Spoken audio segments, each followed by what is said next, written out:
एक बार फिर तबले जंग बच चुका है और जंग शुरू होने वाली है। क्या इंडिया में धमाकों के बाद मंजर अब क्या पेश हो रहा है? कराची से कितना फासला, लाहौर से कितना फासला? पाकिस्तान पीपल्स पार्टी क्या फिर एमक्यूएम के दरमियान में आ गई? कराची को इख्तियारात ना देने का मंसूबा किसने बनाया है? भाईजान बामुकाबला किसके और क्यों मुकाबला में शिद्दत आती जा रही है? पहले मिठाई बटेगी फिर तरमीम होगी। और कौमी शहीद कौन और किसे कौम का शहीद करार दिया जा रहा है, यह सवाल भी बहुत अहम है। आज के प्रोग्राम में तहलका नहीं बल्कि धमाके से खबर को मैं शुरू करना चाहता हूं। और ये धमाके के बाद इस वक्त इस पूरे खत्ते की सूरत हाल एक बार फिर जंगी कैफियत की तरफ बढ़ चुकी है और यूं लग रहा है कि भारत एक बार फिर जहरियत का सोच रहा है। हुआ कुछ यूं है और वाकया कुछ इस तरीके से पेश आया है कि दिल्ली में लाल किले के करीब एक धमाका हुआ। मैं लफ्ज इस्तेमाल कर रहा हूं धमाका हुआ, और यही लफ्ज बीबीसी ने इस्तेमाल किया, एक्सप्लोजन, यानी कि धमाका हुआ। मगर इस धमाके के चल आते ही, खबर के आते ही कि ये धमाके की आवाज सुनी गई है, इंडिया के तमाम मोदी मीडिया ने इसे बम धमाके का लफ्ज इस्तेमाल करना शुरू कर दिया और फौरी तौर पर यह कह दिया कि यह गाड़ी एक मुसलमान की थी। और उन्होंने ये बताना शुरू कर दिया कि तकरीबन 2900 किलोग्राम, आप समझ रहे हैं, 2900 किलोग्राम किसे कहते हैं, ये ट्रक का मवाद होता है और इतने बड़े भारी मवाद के साथ ये बम धमाका हुआ है।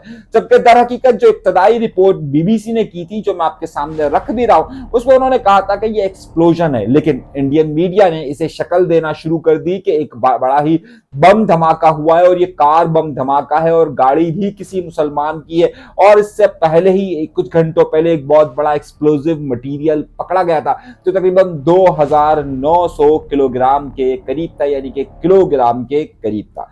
अब यहां पर सूरत हाल यह हो चुकी है कि इसके बाद ही फौरी बात ही आपको मैं दिखाऊंगा कि बहुत सारे मीडिया ने खबर चलाना शुरू की कि जनाब ये बाकायदा प्री प्लान बम धमाका हुआ है। और फिर हर बार की तरह इस जाहिरियत को, इस बड़े वाकये को इन्होंने पाकिस्तान की तरफ कन्वर्ट करना शुरू कर दिया और खतरे की घंटियां बजना शुरू हो गई।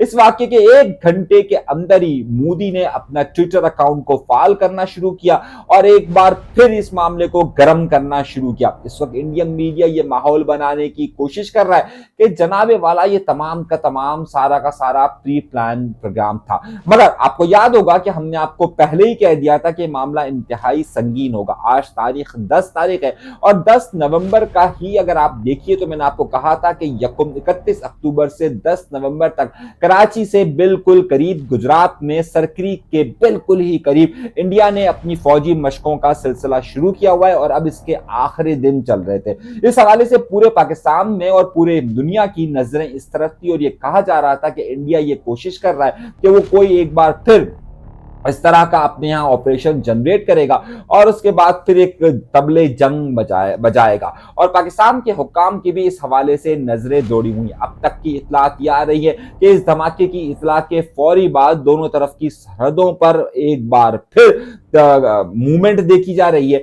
और पाकिस्तान में खास तौर पे जो जुनूबी इलाका है, यानी कि जो बंदरगाह के इलाके जिसमें कराची भी शामिल है, उसके मामलात और उसके हिफाजती इंतजाम को सख्त कर दिया गया है। इतलात ये मौसूल हो रही है कि गुजरात में जहां पर इस वक्त इंडिया की मशकें चल रही थी और कराची से इनका फासला बहुत ज्यादा करीब है, यहां पर करीबन कोई 30,000 के करीब इंडिया के फौजी, एयरफोर्स और तमाम लोग यहां पर मौजूद हैं। उसके बाद ये भी इतलात आना शुरू हुई कि उसे फाल किया जा रहा है। यह खबर इस वक्त ब्रेकिंग न्यूज के तौर पर साथ साथ जहां मूव कर रही है, वहीं पर यह इतलात भी मौसूल हो रही है कि इंडिया एक बार फिर यह साजिश कर रहा है कि खुद ही बम धमाका करवाकर अभी इन्वेस्टिगेशन से पहले ही, यानी कि अगले चंद मिनटों के अंदर उसे बम धमाके का नाम देना और बम धमाके के बाद उसे इस बात का देना कि ये किसी मुसलमान की गाड़ी थी और उसके बाद ही मुसलमानों को इसका जिम्मेदार करार देकर इसका रुख पाकिस्तान की तरफ मोड़ने की सिर्फ 2 घंटे के अंदर ही कोशिश हुई है। दूसरा अहम नुकता, आइए और दूसरी अहम खबरों की तरफ। 27वीं तरमीम बिल आखिर मंजूर हो ही गई और जिसे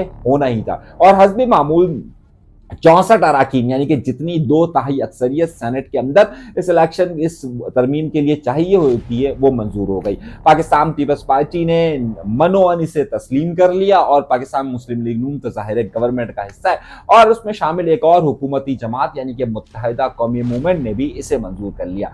मुत्तहिदा कौमी मूवमेंट ये शिकायत कर रही है कि उन्होंने जिस चीज़ की फरमाइश की थी कि यानी कि बल्दियाती इदारों की मजबूती और 140A को जो आइन में शामिल करना था वो ऐन मौके पर रद्द कर दिया गया। यहाँ पर पाकिस्तान में खासतौर पर MQM पाकिस्तान के रहनुमा ने सेनेट में खिताब करते हुए ये कहा कि जो इस कायमा कमेटी के सरबरा यानी कि फारूक ऐश नाइक थे जो कि पाकिस्तान पीपल्स पार्टी के एक मशहूर रहनुमा और वकील हैं, उनकी सरबराही में हो रही थी और उन्होंने कहा कि 140A में स्ट्रक्चरल कुछ फॉल्ट हैं, इसे पहले दूर किया जाएगा उसके बाद इसे शामिल किया जाएगा। यानी कि MQM की ये बात तो रद्द कर दी गई कि 140A यानी कि बल्दियाती इंतजामिया के इख्तियारात में तेजी है। अलबत्ता पाकिस्तान पीपल्स पार्टी की तमाम चीज़ों को मान लिया गया और आप हैरत अंगेज बात देखिए कि वोटिंग शुरू होने से पहले ही और उससे पहले ही फैसल वावडा जो कि MQM के वोट से सेनेटर बने, उन्होंने वहां पर मिठाइयां तकसीम करना भी शुरू कर दिया। फैसल वावडा ने इलेक्शन यानी वोटिंग से पहले ही अगर दे दिया तो फिर क्या होगा। अच्छा, वोटिंग की जहां तक बात आ रही है तो मैंने कल आपसे जिक्र किया था कि MQM के जलसे के बाद काफी तब्दीलियां आई और एक वोट कास्ट होना शुरू हुआ। एक सिटी न्यूज 021 एक साइड है, एक दायरे एक बड़ा सोशल मीडिया का उनका एक नेटवर्क है, उसने सिटी न्यूज 021 ने एक पोल करवाया। जब वो पोल करवाया तो उसमें ये रखा गया था कि जलसे के बाद किसकी मकबूलियत में इजाफा हुआ है, यानी कि MQM पाकिस्तान में किसकी मकबूलियत में इजाफा हुआ है। उसमें खालिद मकबूल सिद्दीकी साहब का पहला ऑप्शन, दूसरा ऑप्शन मुस्तफ़ा कमाल साहब का और तीसरा ऑप्शन था यहाँ पर कामरान टेसोरी साहब का। अब हैरत अंगेज तौर पर मामला ये हुआ कि जब हमने पहले प्रोग्राम किया था और इब्तदाई तौर पर जो इब्तदाई 5 घंटे थे उसके अंदर जो रिजल्ट आया था उसमें कामरान टेसोरी साहब एक भारी लीड से सामने आए थे। उसके बाद हुआ ये कि इसमें फॉर्म 47 चलना कहीं ना कहीं शुरू हुआ। अब वो किस तरफ से फॉर्म 47 चलना शुरू हुआ और फिर मुकाबला जो है वो कांटे का हो गया। फॉर्म 47 आप समझते हैं ना। अच्छा, कोई मुझे चैलेंज मत कीजिएगा, मेरे पास जो है फॉर्म 47 होने के बहुत सारे शवाहिद भी मौजूद हैं। वो मैं किसके शवाहिद मौजूद हैं वो देखूंगा। ये एकदम से वोटिंग का टर्नआउट जो है वो तब्दील होना शुरू हो गया। खैर जाहिर किसने वोट डाला क्या नहीं डाला, लेकिन फॉर्म 47 के मेरे पास बहुत सारे शवाहिद मौजूद हैं।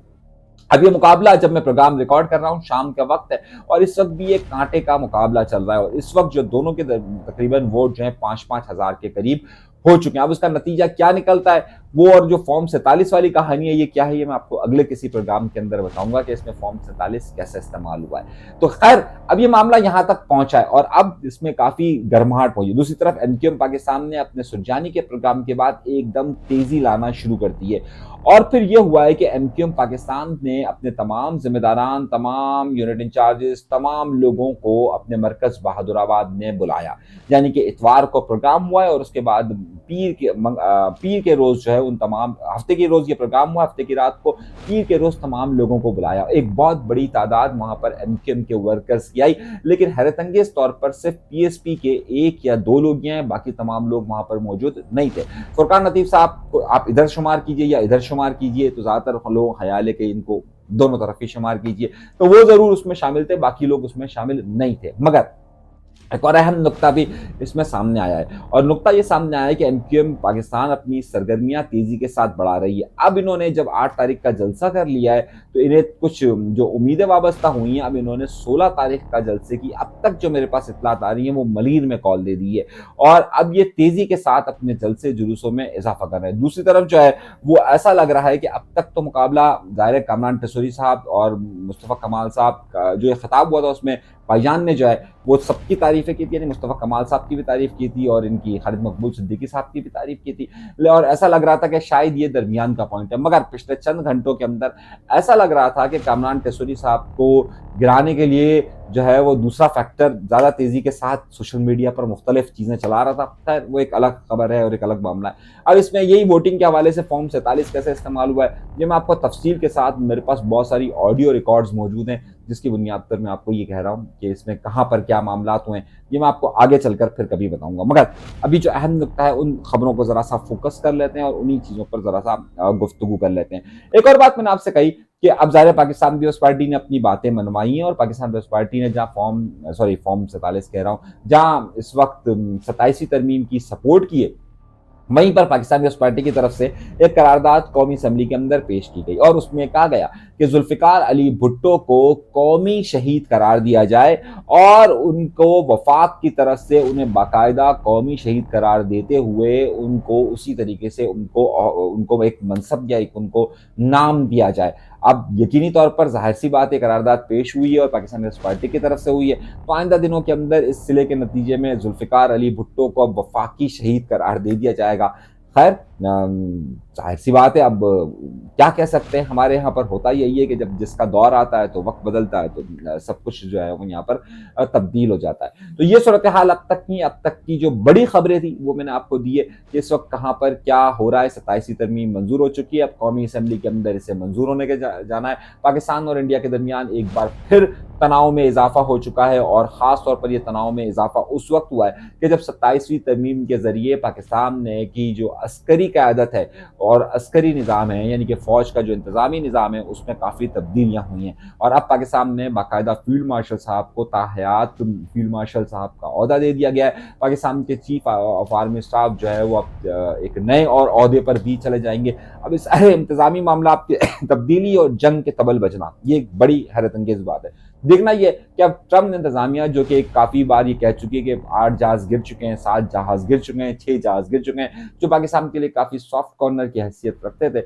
अब इस सारे मामले में वो फौरी तौर पर कोई दरमियान में आते हैं या फिर ये मामला आगे की तरफ बढ़ रहा है। मगर देखा यही जा रहा है कि इस वक्त इस वाक़े के फौरी बाद जो सरहदी तनाव में कमी आई थी, उस सरहदी तनाव में इजाफा हो चुका है और ये आइंदा दिनों के अंदर मज़ीद अलार्मिंग सिचुएशन होगी। अभी तक के लिए इतना ही।